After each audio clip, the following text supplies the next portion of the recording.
Om 2:15 kregen wij een melding van een loodsbrand, zware rookontwikkeling in een autodemontagebedrijf.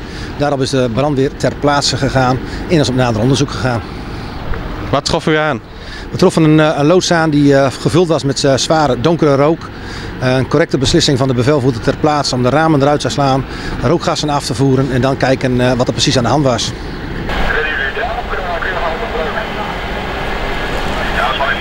We hebben de brand bestreden door middel van ventilatie en zorgen dat de rookgassen werden afgevoerd zodat wij zicht kregen en zodat de mensen veilig naar binnen konden om te kijken wat er precies brandde. Wat stond er in brand?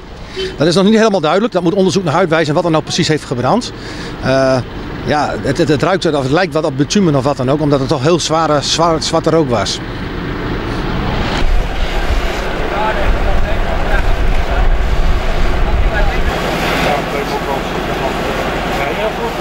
Ja,